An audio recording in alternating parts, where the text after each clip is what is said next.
Invitation बढ़ण वेंदी आहे कि मूंखे पंहिंजे न्याणे जे कम में या जेको घर में पुत्र जो विवाह आहे त कंहिंखे इनवाइट करिणो आहे त जेके सभ खां क्लोजेस्ट हूंदा आहिनि न उहे त पहिरीं खां ई लिखी छॾिबा आहिनि भई ये तो कंपल्सरी है। बाक़ी में असां लिखंदा आहियूं भई फैमिली अचे हे अचनि हो अचनि जेके बि आहिनि कोई चवंदा सिंगल थी, लेकिन अॼु परिवार में विवाह थियण वारो आहे और राधा कृपा माता जी मूंखे एतिरनि ॾींहंनि खां कॉल कई कि मुंहिंजी इच्छा आहे कि मुंहिंजे विवाह में जेको सभ खां पहिरियों अतिथि जेकी आहे उहे पंच तत्व भगवान अचनि। कहिड़ो भाव आहे कि असां भगवान खे इनवाइट कयूं था कि भई हाणे मां नए जीवन में प्रवेश करण वारी आहियां और मुंहिंजे जीवन जे हर कदम पे ज़ाहिर सी ॻाल्हि आहे बहुत सारियूं परीक्षाऊं थींदियूं आहिनि, घणियूं सारियूं असांखे आज़माइशूं हूंदियूं आहिनि।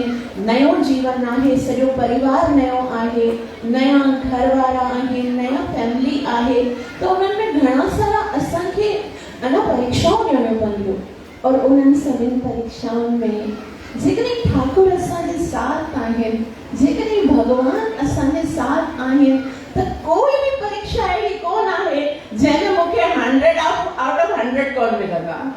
मां 100% उन सभिनी परीक्षाउनि में पास थींदड़ ऐं पंहिंजे हिन ग्रस्त जीवन खे सुठे तरीक़े सां अहिड़े आध्यात्मिक तरीक़े सां प्रोग्रेस करे सघंदड़, ना केवल मां ना पर बल्कि मां पूरी फैमिलीअ खे बि भगवान जी भक्तिअ में आणाए करे हिन घर खे वैकुंठ बणाईंदमि। छाकाणि त इहो ग्रस्त धर्म जेको हूंदो आहे उहो सभ खां ऊंचो धर्म आहे। हूअं त घणा सारा आश्रम आहिनि, लेकिन सभ खां वॾी रिस्पॉन्सिबिलिटी जेकी हूंदी आहे उहा ग्रस्त आश्रम जी हूंदी आहे। भई इन ई विषय में अगरि असां सभु कुझु श्रवण कंदासीं, सम्झण जो प्रयास कंदासीं, इन खां पहिरीं सभई गुरु ऐं गौरंग खां कृपा जी याचना करे मंगलाचरण कंदासीं ताकि असां जेकी कुझु ॿुधण वारा आहियूं उन जो असांखे पूरो लाभ प्राप्त थी सके, जेको आहे कृष्ण प्रेम जी प्राप्ति। सभी प्रेम सां हथ जोड़ियो, मुंहुं बंदि कयो और अखियूं बंदि कयो ऐं हाणे चओ गुरवे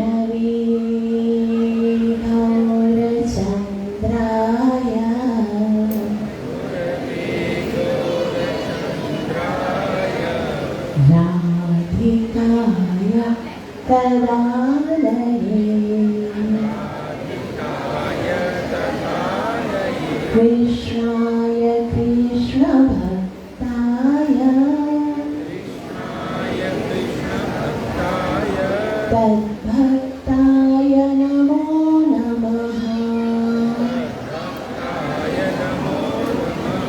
हे कृष्ण करुणा सिंधु दीनबंधु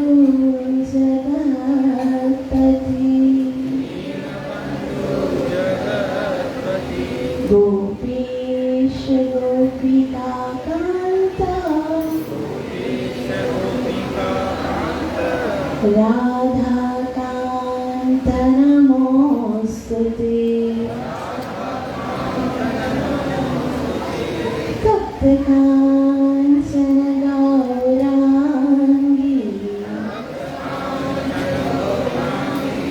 राधे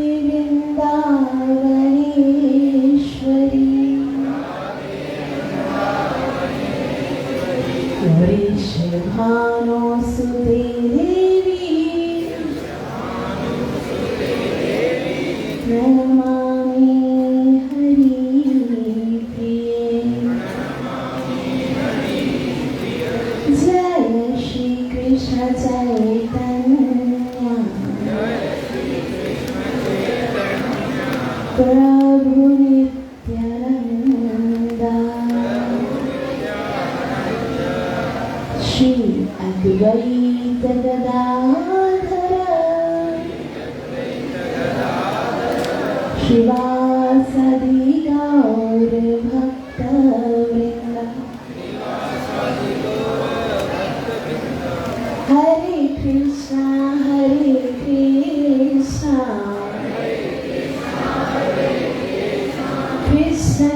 कृष्ण हरे हरे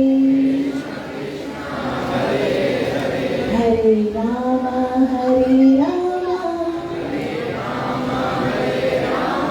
राम राम हरे हरे।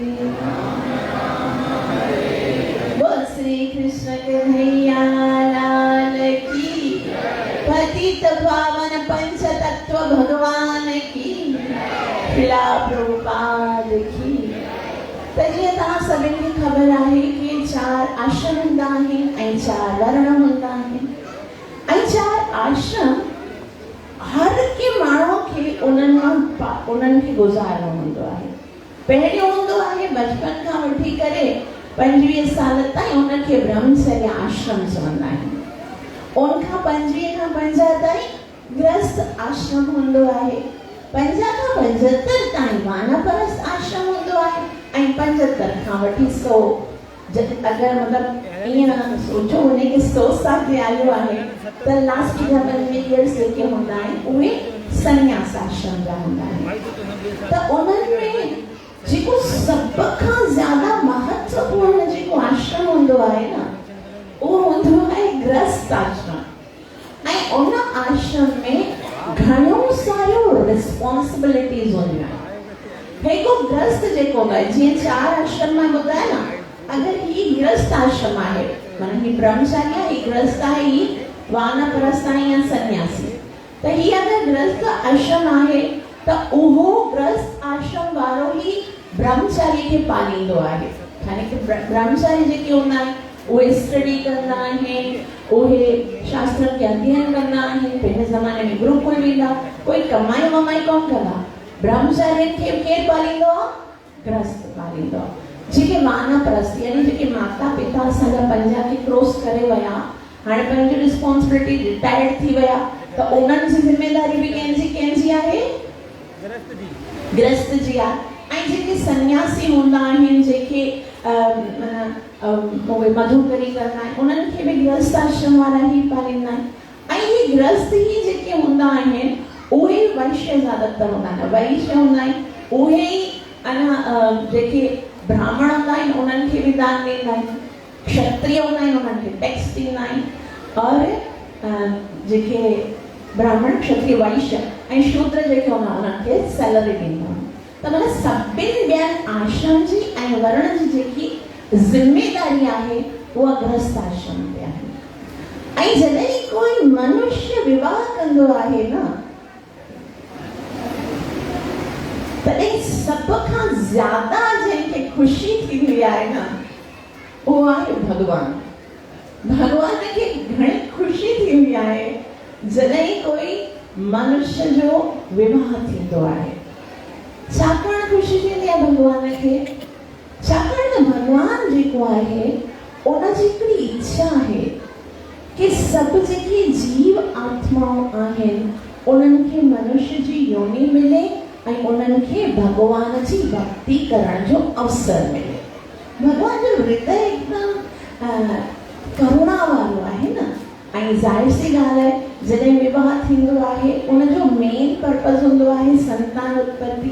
त घणियूं सारियूं आत्माऊं जेके आहिनि पंहिंजो 84 लाख जो सर्कल करे पूरो करे उहे इंतज़ार में हूंदा कि कोई शुद्ध भगत जो विवाह थिए त मां उनजे घर में जन्म वठां, भक्ति कयां ऐं भगवान खे प्राप्त करे पंहिंजो जन्म मरण सफल कयां। हे वास्तविक पहिरियों विवाह ख़बर अथव कंहिं करायो हुयो? संसार में पहिरियों विवाह ब्रह्मा जी करायो हुयो। कंहिंजो कराई? महाराजा मनु ऐं सतरूपा जो। छाकाणि त उन्हनि खे इहो आदेश हो कि संसार जी उत्पत्ति करणी आहे। मनुष्यनि जो जनम त तॾहिं थींदो जॾहिं मनु महाराज जो विवाह थींदो। तंहिं करे उन्हनि पहिरियों विवाह करायो ताकि ॿियूं जेके आत्माऊं आहिनि उन्हनि खे संसार में अची करे भक्ति करण जो अवसर मिले और भगवान खे प्रसन्न करे उहे पंहिंजे जीवन खे सफल करे सघनि। जेसिताईं कंहिंखे मनुष्य जो जनम न मिलंदो तेसिताईं त इहो सवलो कोन आहे, है न? लेकिन अॼुकल्ह जेको संसार आहे उनमें जेको विवाह आहे न उनखे एकदम खेल जी हूंदो आहे न कि हिकिड़ो ठाहे करे छॾियो अथऊं। विवाह जे अंदर जेकी प्योरिटी आहे, जेको धर्म जे अंदर निष्ठा आहे, जेको असांजे धर्म ईअं करे जेको पति ऐं पत्नी हूंदा आहिनि न, उन्हनि खे छा चइबो आहे? धर्म पत्नी। धर्म पत्नी ऐं धर्म पति माना इन्हनि जो जेको संबंध आहे, उन्हनि जी बुनियाद जेको आहे, बेस जेको आहे, उहो कंहिंते रखियल आहे? धर्म ते रखियल आहे। अॼुकल्ह विवाह छा हूंदो आहे? अॼुकल्ह विवाह में ईअं हूंदो आहे, लव इन फर्स्ट साइट ऐं डाइवोर्स इन फर्स्ट फाइट। पहिरें दृष्टि में प्रेम थींदो आहे और पहिरीं लड़ाई में डाइवोर्स थींदो आहे। पर असांजो जेको सनातन संतन जो स्वागत करियो, हरे कृष्णा कृष्ण कृष्ण हरे हरे, हरे राम राम राम हरे हरे। तो असांजो जेको सनातन धर्म आहे न, उनमें डाइवोर्स नाले की कोई ॻाल्हि ई कोन आहे। तलाक हुजे या डाइवोर्स हुजे या इहो सभु पाश्चात्य देश में जीअं कोई बीमारी आई, जीअं अचानक सां हेॾो वायरस अची वियो, इन ई तरह सां ये हिकिड़ी बीमारी आहे। बाक़ी सनातन धर्म में इन जे लाइ कोई जाइ कोन आहे, छाकाणि त इहो जेको संबंध आहे उहो भगवान जे कृपा ते, भगवान जे आशीर्वाद ते डिपेंड कंदो आहे। और इहो जन्म मरण जो, जन्म जो संबंध हूंदो आहे। लेकिन ये ॿुधाए पूरो जीवन, चाहे पति और पत्नी में हो सकता है कोई भी माण्हू पूर्ण कोन हूंदो आहे, सभिनि में कुछ कमियूं हूंदियूं आहिनि, सभिनि में कुछ त्रुटियूं हूंदियूं आहिनि। लेकिन असांजो सनातन धर्म सेखारे थो कि असांखे ईअं जीअणो आहे कि पूरो जीवन असांखे उन जे साथ रही करे पंहिंजे जन्म खे सफल कर। आश्रम आहे न, जीअं मां शुरू में ॿुधायो, गृहस्थ आश्रम।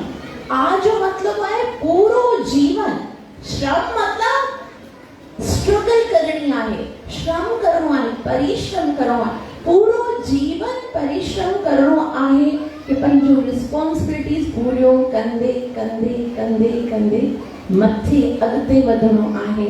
और उन खां पोइ वानप्रस्थ, पोइ आसक्ति खत्म। लेकिन छाकाणि त अॼुकल्ह ब्रह्मचर्य जीवन हूंदो कोन आहे, कंहिंखे ख़बर ई कोन आहे टुवर्ड्स ब्रह्मचर्य जीवन। ब्रह्मचर्य जीवन में असांखे सभिनि वेदनि ऐं शास्त्रनि जी एजुकेशन ऐं ज्ञान प्राप्त करणो हूंदो आहे कि असांजे मनुष्य जीवन जो लक्ष्य छा आहे। जॾहिं लक्ष्य पतो पई वेंदो आहे, उन जे बाद ही विवाह यानी गृहस्थ आश्रम खे स्वीकार कयो वेंदो आहे। और उन टाइम ते पति ऐं पत्नीअ खे इहो ख़बर हूंदी आहे कि असांजे जीवन जो जेको सेंटर पॉइंट आहे वो आहे भगवान।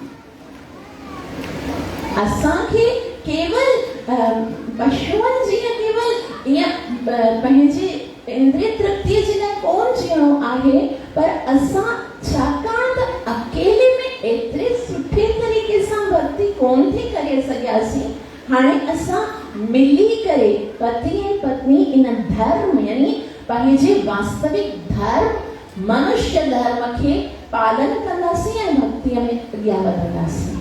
लेकिन अॼुकल्ह जे जीवन में प्रॉब्लम छा आहे असांजे जीवन में कि असां इन वास्तविक जेको भगवान आहे पंहिंजे जीवन खां हटाए छॾियो आहे। गृहस्थ जीवन में जेके भी प्रॉब्लम्स आहिनि उन जो मेन कारण इहो ई आहे कि असांजे जीवन में अॼुकल्ह केवल गृहस्थ जी जेके रिस्पॉन्सिबिलिटीज़ आहिनि न, उन्हनि खे इम्पोर्टेंस ॾिनी वेंदी आहे, पर जेको वास्तविक केंद्र आहे उहो यादि ई कोन हूंदो आहे कि असांजे जीवन जो मक़सद छा हूंदो आहे। मनुष्य जीवन जो मुख्य उद्देश्य इहो ई आहे कि असांखे भगवान खे प्राप्त करणो आहे। इन करे गृहस्थ आश्रम, गृहस्थ में रही करे कंप्लीटली तौर पर असांखे उन जे लाइ परिश्रम करणो आहे। ब्रह्मचर्य में आयो तो ब्रह्मचारी आश्रम, वो भी इसलिए ताकि उन में रही करे असांखे भगवत प्राप्ति जे लाइ स्ट्रगल करणी आहे। सन्यास हुजे या वानप्रस्थ, आश्रम इन जे करे छाकाणि त असांखे इहो कॾहिं कोन भुलिजणो आहे कि जीवन जो मक़सद आहे चाहे कोई भी आश्रम हुजे असांखे उन में भगवत प्राप्ति करणी आहे। तंहिं करे आचार्यगण ॾाढी सुंदर ॻाल्हि ॿुधाईंदा आहिनि कि between the couple there should be divine couple, कि हिकिड़े कपल जे विच में मतलब हिकिड़े पति ऐं पत्नी जे विच में केरु हुजणु घुरिजे? Divine couple. केरु आहे उहो? श्री राधा गोपीनाथ भगवान की। जेकॾहिं राधे गोपीनाथ विच में आहिनि त पोइ कोई प्रॉब्लम कोन आहे। बाक़ी सभई प्रॉब्लम पति ऐं पत्नीअ जे विच में, छाकाणि त असां पूर्ण कोन आहियूं न। असां सभी माण्हू हिकिड़ो हिकिड़ी इमेजिनेशन वारी लाइफ चाहींदा आहिनि। हीअ जेको सोशल मीडिया आहे न हुन असांजो दिमाग़ एॾो ख़राब करे छॾियो आहे। असांखे लॻंदो आहे कि बस कोई परियनि जे राजकुमार ईंदो, उहो जॾहिं ईंदो घोड़े ते चढ़ी करे इहो मुंहिंजे जीवन जो सभई जेके प्रॉब्लम्स हूंदा से सॉर्ट आउट थी वेंदा, और उनखे लॻे थो कि कोई सिंड्रेला हूंदी जंहिंजे अंदरि एतिरियूं सारियूं, इहे सभु खाली कहानियूं हूंदियूं आहिनि। रियल लाइफ में त केवल और केवल अपूर्णता, हुनजे अंदरि घणियूं कमियूं आहिनि, मुंहिंजे अंदरि घणियूं कमियूं आहिनि, और असां ॿई अपूर्ण मिली करे कॾहिं ख़ुशि नथा थी सघूं। जॾहिं असां अपूर्ण जे विच में पूर्ण पुरुषोत्तम भगवान श्री कृष्ण प्रकट थींदा आहिनि तॾहिं असांजो जीवन आनंदित थींदो आहे। त इन ॻाल्हि खे असांखे सम्झणो आहे और इहो असांखे हमेशह यादि रखणो आहे।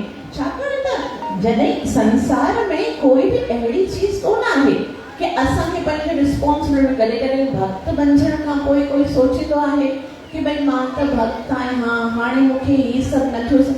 अक्सर हाणे असां थोरो प्रैक्टिकल लाइफ ते अचूं। अक्सर जॾहिं कोई छोकिरी भक्त हूंदी आहे और उनजो विवाह अगरि कंहिं अभक्त सां थींदो आहे त उहो अची करे सिर्फ़ु इहा ई काउंसलर खां सिर्फ़ु इहा ई ॻाल्हि पुछे, माता जी मैं तो भगत हूँ, मुझे तो सवेरे उठना पड़ता है, मैं तो नॉनवेज नहीं खाती हूँ, वो तो भगत नहीं है, फिर मुझे क्या करना चाहिए? हिकिड़ी ॻाल्हि यादि रखिजो, तो ज़्यादा क्वांटिटी माताउनि जी आहे त हिकिड़ी ॻाल्हि यादि रखिजो कि जो असांजो पति हूंदो आहे न, वो भगत हुजे या ना हुजे, उहा सेकेंड ॻाल्हि आहे। पहिरीं ॻाल्हि छा आहे कि उहो असांजो पति आहे, और उन ॻाल्हि खे असांखे स्वीकार करणो आहे और उनखे कंप्लीट आदर ॾियणो आहे। पोइ उनजे बाद में इहो क्वेश्चन ईंदो आहे कि माता जी असांखे त ख़बर आहे असांजे जीवन जो उद्देश्य छा आहे, असां छो हुनजे लाइ करे पंहिंजे जीवन जे उद्देश्य खां पोयां अचूं? असांखे त ख़बर आहे ही शरीर त नाशवान आहे, मां त आत्मा आहियां, आत्मा जो संबंध खाली भगवान सां हूंदो आहे। पोइ हुनजे करे मां पंहिंजे मनुष्य जीवन खे छो बिगाड़ियां? मां छो हुनजो ॻाल्हि मञां ऐं पंहिंजी भक्तीअ खे नाश कयां? त ॾिसो हिकिड़ी ॻाल्हि ॿुधो, असांखे जेको जीवन साथी मिलंदो आहे उहो सिर्फ़ु इन ई लाइ मिलियो आहे छाकाणि त असांजे साथ उनजो कोई न कोई हिसाब किताब रहियल आहे। अगरि अॼु असां डिनाई कंदासीं कि मूंखे हिन सां कोन रहणो आहे या मूंखे हिन जी ॻाल्हि कोन मञणी या कुझु बि आहे त उहो हिसाब किताब त पूरो कोन थींदो। पोइ वरी वापसि जनम वठणो पवंदो, वापसि जनम वठणो पवंदो, वापसि जनम वठणो पवंदो। त हिकिड़ी ॻाल्हि त इहा ॻाल्हि सची मञो कि असांजे पास जेको बि संबंध आहे, जीअं माता पिता जो संबंध असांजी मर्ज़ीअ सां न बल्कि कर्म जे अनुसार, भाउ भेण जो जेको संबंध आहे सो पंहिंजे कर्मनि जे अनुसार, उन ई तरह सां पति और पत्नी जो जेको संबंध आहे उहो बि असांजे कर्मनि जे अनुसार असांखे मिलियो आहे। त असां पंहिंजे भाग्य खे, जेको भाग्य में लिखियल आहे उनखे नथा बदिले सघूं, लेकिन जेको भाग्य में लिखियल आहे उहो मिली वञे, उनखे पंहिंजे हिसाब सां हलाए रखण जी शक्ति शक्ति आहे स्त्रियन में। शायद समझ में कोन आयो, श्रीमद् भगवत गीता में भगवान श्री कृष्ण हिकिड़ी सुंदर श्लोक में ॿुधाइनि था। भगवान श्री कृष्ण चवनि था, कीर्ति श्री वाक्च नारीणां स्मृति मेधा धृति क्षमा। कि मां स्त्रियन में कीर्ति श्री वाक्च ऐं नारी, मतलब उनजे अंदर घणा सारा क्वालिटीज भगवान पूरी भगवत गीता में पुरुषनि जे लाइ उन्हनि क्वालिटीज जी ॻाल्हि कोन कई आहे। भगवान ॿुधाइनि था कि स्त्री हिकिड़ी शक्ति आहे। स्त्री नॉट मीन आयरन, स्त्री मतलब लेडी, जेकी लेडी हूंदी आहे उनजे अंदर हिकिड़ी अद्भुत शक्ति हूंदी आहे। और इन करे छाकाणि स्त्री जेकी आहे, जेकी सिंधी में छा चवंदा स्त्री खे, जेकी औरत हूंदी आहे उहा हिकिड़ी एनर्जी आहे, हिकिड़ी शक्ति आहे। अच्छा, तव्हां इहा ॻाल्हि त ॿुधी हूंदी न कि behind every successful man there is a woman। हर के सफल व्यक्ति जे पोयां हिकिड़ी लेडी जो, हिकिड़ी औरत जो हथ हूंदो आहे। त आखिर मतलब औरत जे अंदर हिकिड़ी शक्ति आहे जेकी पुरुष खे एम्पावरमेंट ॾींदी आहे, जेकी उनखे सशक्त कंदी आहे। तॾहिं उहो तव्हां ॾिसो शास्त्र में तो केतिरी दफ़ा तव्हां स्त्री जेकी हूंदी आहे उनजी महिमा जे बारे में या उनजी शक्ति जे बारे में ॿुधंदो। जॾहिं कंहिंखे पतन करायो वेंदो आहे न, तॾहिं बि स्त्रीअ खे मोकिलियो वेंदो आहे।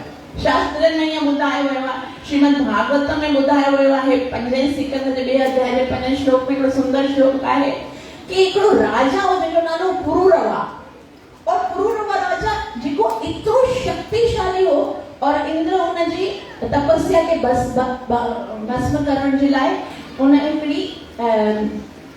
हिकिड़ी अप्सरा खे मोकिलियो और बसि उन खाली पेर रखियो, उनजे घुंघरू जी आवाज आई और उनकी तपस्या खत्म थी वई। और विश्वामित्र खे तव्हां सुञाणो था, गायत्री मंत्र जो दृष्ट हुयूं, उहे बि जॾहिं मेनका जी पायल छनकी उनजी तपस्या बंद थी वई।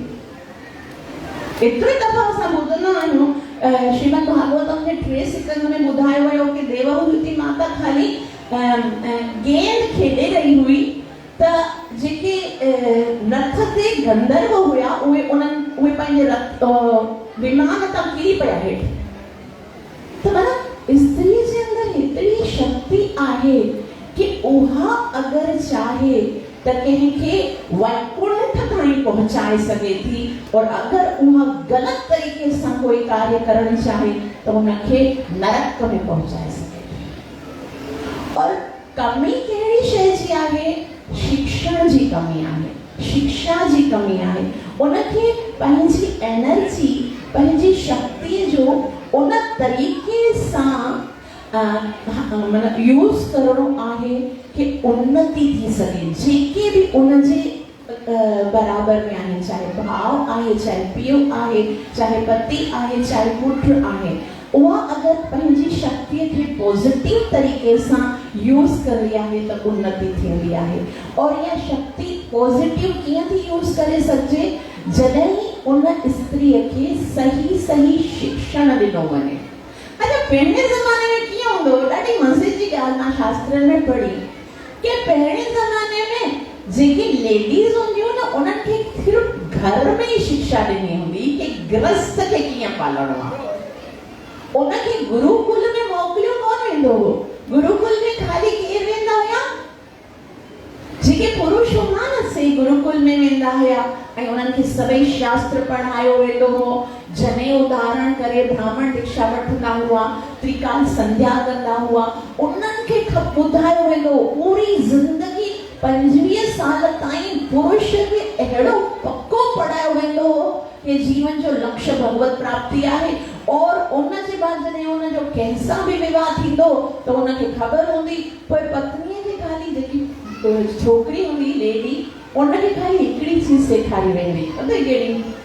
उनखे चवंदी तोखे पंहिंजे पतीअ खे परमेश्वर वांगुरु पूॼणो आहे, बसि जीअं भॻवान जी भक्ति कजे न ईअं करिणो आहे, और उनजी हर ॻाल्हि मञणी आहे, उनजी चईकार थियणो आहे, उन जीअं चवे उनजी बसि हा करणी आहे। और इन जो कारण छा आहे? हिकिड़ो सुंदर कारण आहे इन जो कारण इहो आहे, पति जेतिरो पुण्य कंदो आहे उनजो 50% बग़ैर मांगे स्त्रीअ खे मिलंदो आहे। जेतिरो माना उहो अगरि 32 माला कंदो त तव्हांखे 16 माला करण जी ज़रूरत कोन्हे, त हुनखे खाली 32 माला करण ते बसि करण ॾे, तो जो 16 माला हूअं ई थी वेंदो। माना हो जेको करे रहियो आहे उनजो 50% पुण्य तोखे ऑटोमेटिकली मिलंदो, लेकिन हो जेको पाप करे रहियो आहे उहो पत्नीअ खे भोगणो कोन पवंदो। इन जे एकदम अपोजिट में पत्नी जेको पुण्य कंदी आहे, केतिरो बि पुण्य करे उनजो कोई हिस्सो पतीअ खे कोन मिलंदो आहे। और पत्नी अगरि पाप कंदी आहे त उनजो 50% पतीअ खे भोगणो पवंदो आहे। डॉक्टर मैं तो पत्नी आश्रय करे ई कोन माला चङो तव्हां ॿुधायो इहे न पत्नीअ जे आश्रय जे मथां रहो, कहिड़ो पुण्य कोन मिलंदो, पंहिंजो करे वठो। और पत्नियूं जेकी आहिनि उहे बि पतीअ जे आश्रय में न 16 ई पूरियूं कोन थियूं हुननि जूं जेको 32 कंदियूं।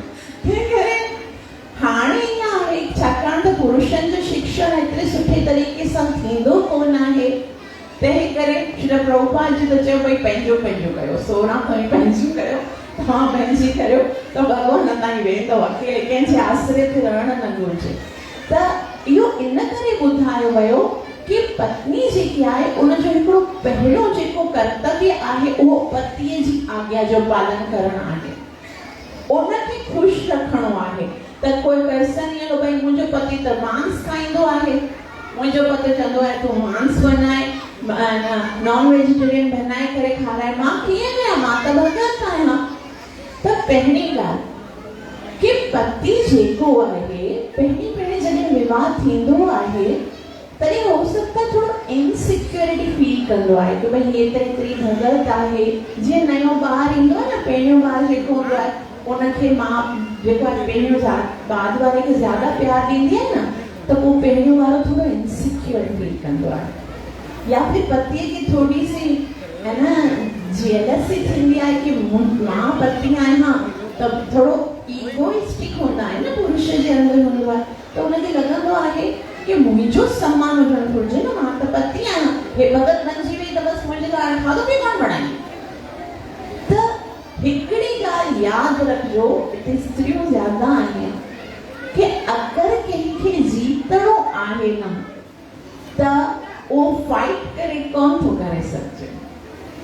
अगरि कंहिंखे जीतणो आहे न पोइ सामने वारो चाहे खूंखार शेर बि छो न हुजे, जेकॾहिं असां हुनसे प्रेम सां डील कंदासीं त उहो पाण ई ऑटोमेटिकली असांजो थी वेंदो। अॼुकल्ह जे ग्रस्त जीवन में सभ खां वॾी जेकी कमी आहे न उहा छा आहे ख़बर अथव? उहा इहा आहे कि चाहे पति हुजे या पत्नी हुजे, ॿई भिकारी बणिजी करे सदैव फ़क़ीरनि वांगुरु भीख मंगुड़ंदा आहिनि। भिकारी मतिलबु जीअं हिकिड़ो फ़क़ीर हूंदो आहे न, उहो चवंदो मूंखे ॾे।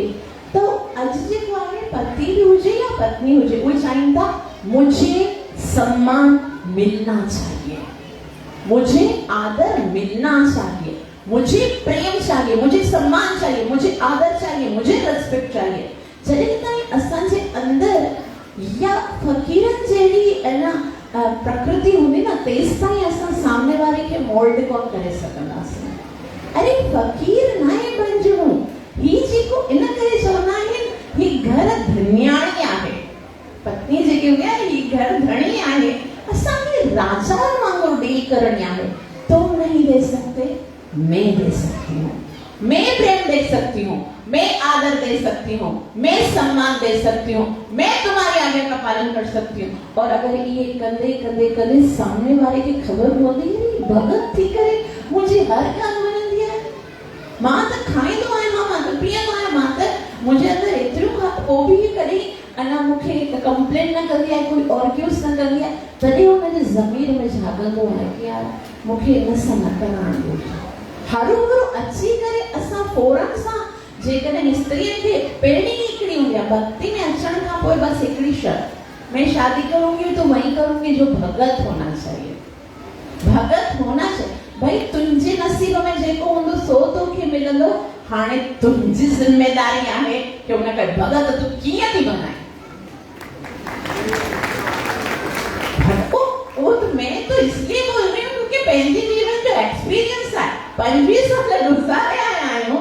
और जीअं और हिकिड़ी ॻाल्हि ॿी ॿुधायां तव्हांखे, सभ खां वॾी जेकी पावरफुल हथियार आहे न, उहा इहा आहे कि कृष्ण असांजे साथ आहे हर समय, उहो असांजो वेल विशर आहे, उहो असांजी हर ॻाल्हि ॿुधण जे लाइ तयार आहे।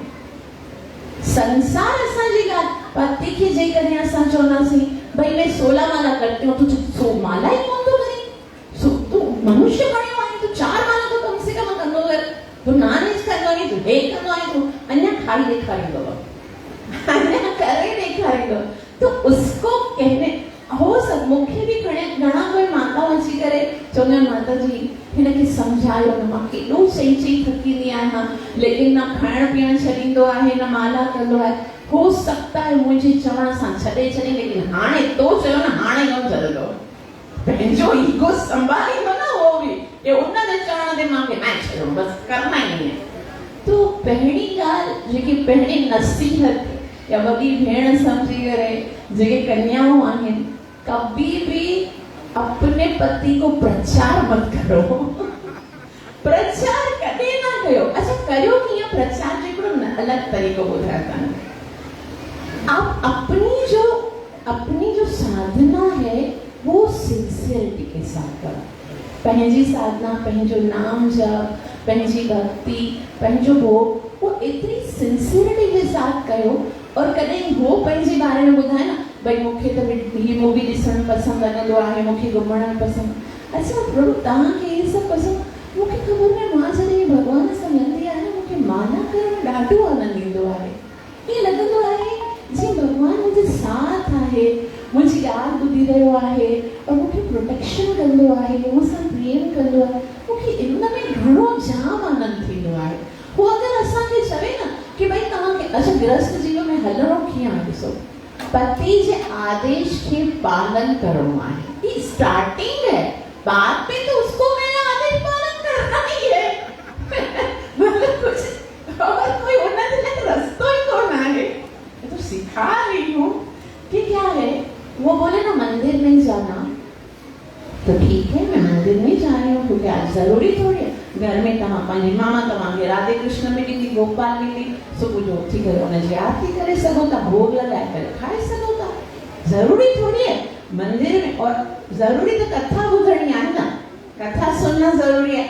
और सोशल मीडिया जी कृपा सां जहिड़े बि भगत खे ॿुधणु चाहो, जहिड़े बि संत खे ॿुधणु चाहो, सभिनि जे हथ में मोबाइल है, तुंहिंजे हथ में बि मोबाइल है, जॾहिं हो ऑफिस वञे वेही करे कथा ॿुधी वठे। बाकी साधना जे लाइ चैतन्य महाप्रभु केतिरो आसान करे सघियो, नियमित स्मरणेन काल, भगवान जो नालो वठण जे लाइ कोई नियम ई कोन आहे। जॾहिं बि तव्हांखे लॻे कि ही टाइम सुइटेबल आहे, मोबाइल बि कोन्हे या सुम्ही रहियो आहे, वेही करे पंहिंजी 16 माला करे वठ। त भक्ति करण में जेकॾहिं तव्हां सिंसियर आहियो न, त इहो और इहो कि मुंहिंजे घर में ॿियो कोई सपोर्ट कोन थो करे, इहो सभ खां वॾो ग़लति आर्ग्यूमेंट आहे। भक्ति अगरि कोई करणु चाहे न, मां जीअं पंहिंजे जीवन जे एक्सपीरियंस मां ॿुधायां कि अगरि असां प्रहलाद जीअं हिरण्यकशिपु जेको हर समय उनखे मारण जे लाइ तयार आहे, उनजे घर में वेही करे बि भक्ति करे सघे थो, त पोइ असांजे घर में कोई अहिड़ो त कोन आहे जेको असांखे जान सां मारण जे लाइ तयार हुजे। विभीषण जॾहिं लंका में रही करे, रावण जी लंका में रही करे बि राम नाम जो उच्चारण हर दीवार ते राम लिखी करे विभीषण खे रावण खे ॿुधाए, र सां रावण ऐं म सां मंदोदरी, मां तंहिं करे हर दीवार ते राम लिखी पहुंचो आहे। भक्ति प्रभुपाद जी चवनि था कृष्ण भक्त बड़ो चतुर। कृष्ण जो जेको भक्त हूंदो आहे न जेन्युइन हूंदो आहे, उनखे न इन चीज जी कोई भी फर्क कोन थो पए कि मूंखे केतिरो कोई सपोर्ट करे रहियो आहे न करे रहियो आहे। हो त बिंदास हूंदो आहे। कृष्ण भक्त बिंदास अतई वो शांत हूंदो आहे। तंहिं करे भक्ति असांखे शक्ति ॾींदी आहे। भक्ति असांखे ईअं कमज़ोर थोड़ी बनाईंदी आहे कि भई हाणे मां छा कंदसि, हो त भक्ति कोन था कनि। दीदी मैं जिस घर में जाती हूँ ना कोई भक्त नहीं, संसार में कोई ऐसा जीव पैदा ही नहीं हुआ है जो भक्त ना हो। मनुष्य की बात छोड़ो, कोई कुत्ता है, कोई कीड़ा है, कोई खटमल है, कोई मच्छर है, कोई कॉकरोच है, वो भी भक्त है। बस प्रॉब्लम छा है कि वो थोड़ी देर में भुलजी वियो आहे कि मां भक्त कोन आहियां। सो धीरे धीरे असांजी एक्टिविटीज़ जे साथ उनखे असांखे याद कराइणो आहे कि तूं भगत आहीं। उनखे ज़रूरी कोन्हे उनखे ईअं ॿुधाइजे, उनखे थोरो भॻवान छा पहिरियों जेको शक्ति हूंदी आहे न उहा हूंदी आहे भॻवान जे भोग प्रसाद में। श्री प्रभुपाद जी ने के पूछो कि तो पाश्चात्य देश जे अहिड़ा जेके बिल्कुल चरसी मवाली माण्हू हूंदा हुया, जेके नशाई हूंदा, ड्रग्स वठंदा हुया, उन्हनि जे मथां अहिड़ो कहिड़ो जादू कयो कि उहे सभु भॻवान जी भक्तिअ में भक्तिअ जे नशे में या मदहोश न हुया। श्री प्रभुपाद जी जा ॿ जादू हुया। हिकिड़ो मां कंदो हुयसि, ॿियो उन्हनि जे मथां कंदो हुयसि। हिकिड़ो मां कंदो हुयसि कहिड़ो, हरे कृष्णा कृष्ण कृष्ण हरे हरे हरे राम राम राम। ऐं ॿियो छा कंदो हुयसि, उन्हनि जे मथां उन्हनि खे भॻवान पाण पंहिंजे हथनि सां बनाईंदो हुयसि ऐं भॻवान खे चवंदो हुयसि मुंहिंजे अंदर शक्ति कोन आहे मगर तुंहिंजे अंदर त शक्ति आहे न। मुंहिंजे हृदय में बि तूं आहीं, हुनजे बि हृदय में तूं आहीं। कृपा करे जेको प्रसाद मां बनायो आहे तोखे भोग लॻाए रहियो आहियां, इन जे अंदर अहिड़ी शक्ति विझ कि हुनजे हृदय में जेको अपराध आहे, जेको पाप आहे, उहो नाश थी वञे ऐं तुंहिंजो प्रेम जेको सुम्ही रहियो आहे उहो जागृत थी वञे। और मां तव्हांखे 100% गारंटी सां ॾियां थी कि अगर कोई व्यक्ति ईअं तव्हां प्रसाद भॻवान खे ऑफर कयो और तव्हां उन व्यक्ति जे लाइ प्रार्थना कयो और उन व्यक्ति जे अंदर भॻवान जे लाइ प्रेम उत्पन्न ना थिए, उनजो कोई सवाल ई पैदा कोन थो थी सघे। असांजी प्रॉब्लम छा आहे, असां प्रार्थना न कंदा आहियूं, असां उनजे मथां एक्सपेरिमेंट करण जी कोशिश कंदा आहियूं। हिकड़ी ॻाल्हि त डन आहे, हम किसी को भक्त नहीं बना सकते। मां जेकॾहिं 700 श्लोक भगवत गीता जा 18,000 श्लोक भागवतम जा पढ़ी करे भी कंहिंखे पीआरे छॾिया न, कोई भी भक्त उनखे कोन थी बनाए सघे। भक्ति ॾियण वारो इहो गौरंग महाप्रभु आहे। भक्ति ॾियण जे लाइ आयो आहे, उहो प्रेम ॾियण जे लाइ। कृष्ण प्रेम प्रदायते वैष्णव बि न आहिनि। त असां सिर्फ़ उन्हनि सां प्रार्थना कयूं। असांजे हाणे नयो जीवन स्टार्ट थियण वारो आहे ऐं सर्वभौम प्रभु हिकिड़ी सुंदर ॻाल्हि ॿुधाईंदा हुया कि हिकिड़े माता जी कन्या जो माना विवाह हो त उहा एतिरो रोअण लॻी कि मम्मी मां हुन घर में वेंदसि, हुते त मां कंहिंखे सुञाणा बि कोन थी, सभु नया माण्हू हूंदा, मां हिते त हर ॻाल्हि तव्हां सां शेयर कंदी आहियां और हुते मां मुंहिंजी कोई ॿुधंदो बि न ॿुधंदो, सभु नया माण्हू हूंदा, मूंखे तव्हांजी घणी यादि ईंदी। त पोइ उनजी माता उनखे भॻवान राधे कृष्ण जेके आहे उहे ॾिनई, चई राधा रानी आहे न हुन सां तूं दोस्ती करे वठ। हे राधा रानी आहे न, उनखे तूं जेकी बि तुंहिंजी प्रॉब्लम हूंदी न तूं उनखे ॿुधाइजे, तुंहिंजे घर वारा तोखे रिस्पॉन्स न ॾींदा, लेकिन हे जेकी आहे न उहा सभिनि जी सखी आहे, उहा कृपा वसाइण वारी आहे, तूं इनखे खणी वञ। और राधे कृष्ण जॾहिं खणी वेंदी आहे त उनखे कोई बि प्रॉब्लम हूंदी आहे न हुनजे असांजे घर में गोपीनाथ आहिनि न, हाणे हाणे मूंखे यादि अलाए कीअं अची वियो, ॿुधाइणु खपे। तॾहिं कोई बि प्रॉब्लम हूंदी आहे न, राधा रानी खे चवंदी आहियां।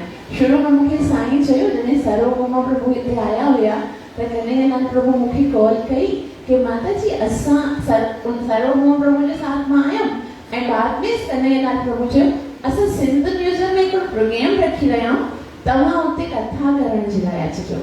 और साईं खे कोन चयो, फर्स्ट टाइम मुंहिंजी कॉल मूंखे चयो त मां साईं खे चयो साईं जो कोई ज़रूरत कोन आहे, साईं प्रभु सां वया तव्हां ठीकु आहे, लेकिन बार बार थोड़ी ना, ये मुझे समझ में नहीं आता और इसके लिए बार बार बहस नहीं करना। मैंने आपको बोल दिया है ना, तो टीचिंग के लिए आप नहीं जाओगे। तो मैंने राधा रानी को बोला, हमारे घर में राधे गोपीनाथ है, मैं तो गोपीनाथ आपको यदि मुझसे टीचिंग करवानी है, आप चाहते हो कि आपकी इन सुंदर शब्दों को मेरे द्वारा दूसरों तक पहुंचाना है, तो मैं आज के बाद साईं को नहीं बोलूंगी, क्योंकि खामखा में मैं अपने गृहस्थ जीवन को क्यों ट्रेजेडी में लाऊं। उसने बोल दिया और मुझे मेरे बच्चों ने बोला, देखो मम्मी पापा को नहीं पसंद है, बार बार इस बात की बहस नहीं करनी चाहिए। मैंने कहा ठीक है। और मैंने गोपीनाथ को बोला, मैंने कहा अगर आप चाहते हो कि मैं आपके मैसेज को संसार तक पहुंचाऊं, तो उनके हृदय में तो आप बैठे हुए हो ना, तो आप ही उनके हृदय में बैठकर उनको इस तरह से बोलो कि वो मुझे करने के लिए दें। और आज देखो वो दिन है, वो मुझे लेकर आज उनको वापस जाना था, कल उनको अटेंड करना है अपना, वापस खाली यहाँ पर 2 घंटे ट्रेवल करके मुझे छोड़ के वापस निकल गए। प्रसाद भी नहीं लिया, क्योंकि अब कल ही हम लोग है ना कोयटा से आए हैं और आज में उनको ऑफिस में फिर वापस हमको उमरकोट जाना है। तो भगवान कितना सुनते हैं, हर एक बात सुनते हैं, हर एक बात पे रिस्पॉन्स करते हैं। आपको अपनी आध्यात्मिक जीवन की कभी कोई टेंशन नहीं करनी है, क्योंकि आप बिल्कुल प्रोटेक्टेड हो। इतनी सुंदर शक्ति है, वो भगवान जो पूरे संसार को चला रहा है, वो आपके साथ है। आपको किस चीज की क्या परवाह हो सकती है? और ये भगवान ने हमको ये अवसर दिया।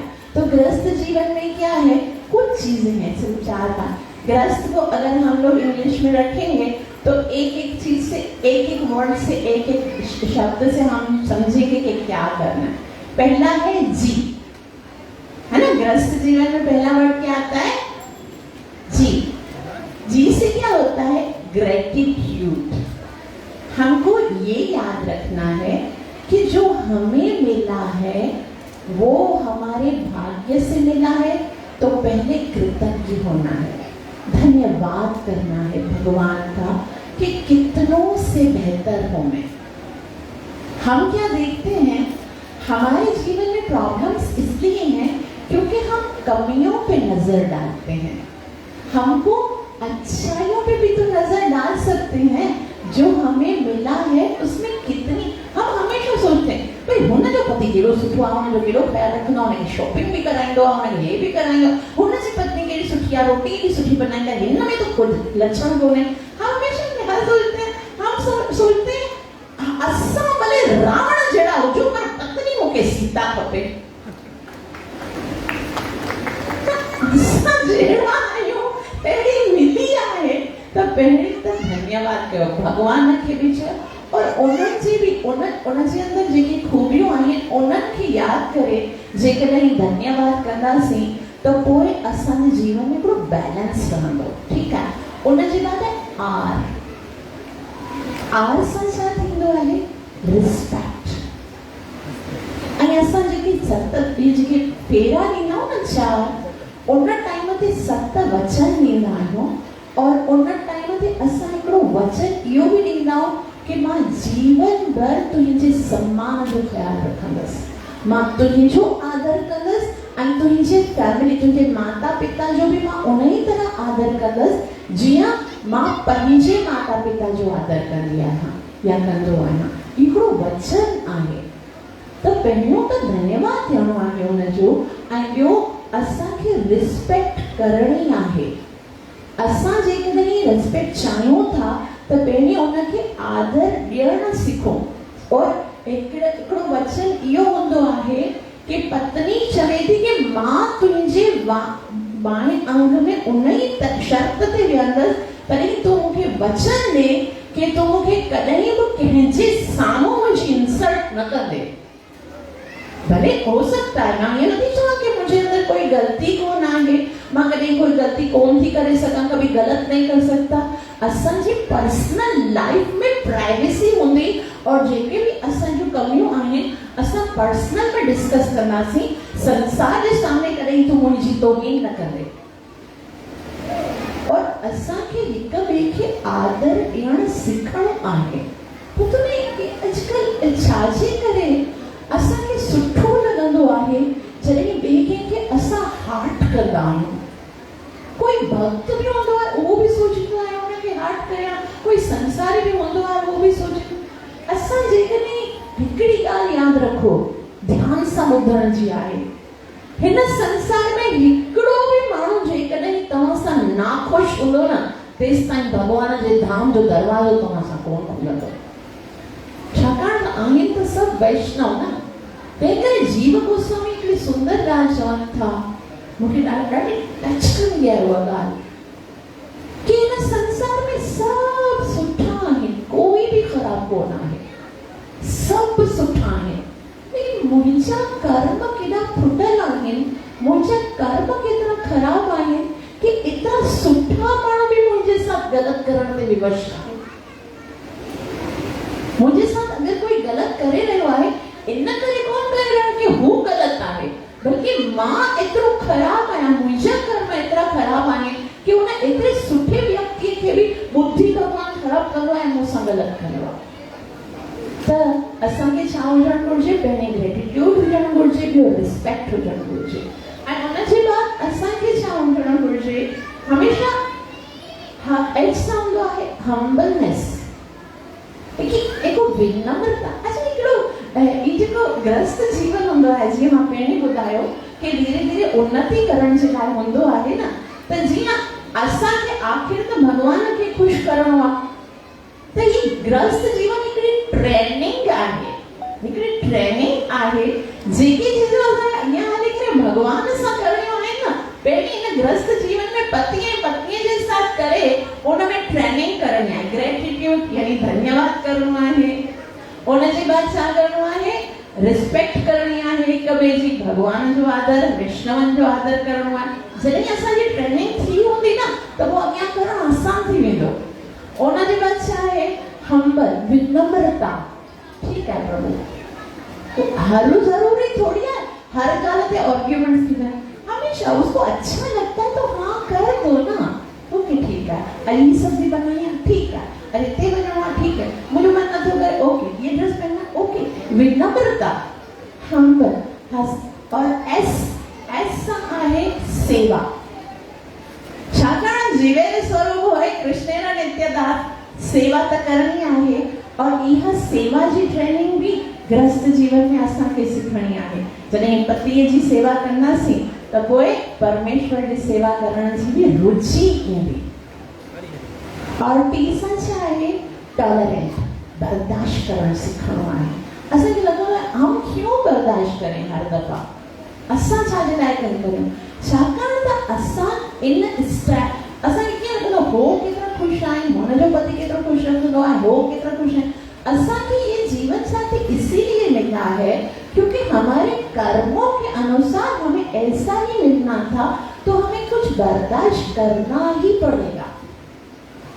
और अगर हमें अपने जीवन को आनंदित करना है तो बर्दाश्त करके आगे बढ़ने का प्रयास करो, क्योंकि ये ॿुधायो वियो आहे कि जॾहिं भगवान असांजे साथ आहे, विपदः सन्तुतः शाश्वत तत्र तत्र जगद्गुरु, जिते भगवान आहे, भवतो दर्शनात् यस्यात् अपुनर्भव दर्शना, भगवान जो नालो असांजे साथ आहे, पोइ दुख कहिड़ो आहे। और ऐसा चाहे लास्ट में ग्रस्ता, ऐसा है एडजस्टमेंट, कि असांखे एडजस्ट करणो आहे। और हिकिड़ी ॻाल्हि जेकी सभ खां सुंदर आहे न, जेकी सॼे प्रॉब्लम जी सॉल्यूशन, उहा इहा आहे, ॾाढी सच्ची ॻाल्हि आहे कि रहना कितना है, ये जीवन इतना नंढो सो आहे।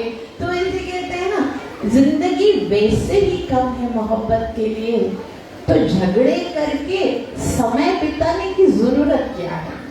प्रेम के साथ हर कम के निपटाए करे जो बोले ठीक है, ओके बाबा सस के भी तो ठीक है, मां सही है। हर सूरत में झगड़ो करण जी केड़ी तो ठीक है ठयो कर ले, पंहिंजो टाइम बचायो ऐं भगवान जो नाम जप कयो, हरे कृष्णा कृष्णा कृष्णा हरे हरे, हरे राम राम राम। और प्रार्थना में वही शक्ति है जेकॾहिं असां हृदय सां प्रार्थना कंदासीं त ओ जीअं मां शुरू में चयो हिकिड़ी स्त्री आहे, उहा पंहिंजे घर खे वैकुंठ जेतिरो सुंदर बणाए सघे थी, और उहा स्त्री पंहिंजे घर खे नरक जहिड़ो बणाए सघे थी अगरि उहा सही डायरेक्शन ते नथी हले त। जेके घर बिगड़िया आहिनि उहे बि माइनि बिगाड़िया आहिनि, ॿार त वीचारा दुकान ते रहंदा आहिनि, जेके सवरा आहिनि उहे बि माइनि संवारिया आहिनि। त असांखे छा करिणो आहे? प्रेम सां जेको बि असांखे मिलियो आहे समय गृहस्थ जीवन में, जेको असांजो रिस्पॉन्सिबिलिटीज़ आहिनि, जेके असांजा कर्तव्य आहिनि, उन्हनि खे पालन करिणो आहे। ऐं साथ में between every couple must be divine couple, भगवान खे रखिणो आहे, तो जीवन में हमेशा सुख हूंदो, आनंद हूंदो, शांति हूंदी, मौज ही मौज। तव्हां सभिनि खे हिन सुंदर उत्सव जो लख लख वाधायूं। Hare Krishna Krishna Krishna Hare Hare, Hare Ram thank you so much. Thank U, धन्यवाद हरग्रेस माता प्रिय बंदा जेका माता जी 4-5 ॾींहं पूरा प्रीचिंग ते कोईटा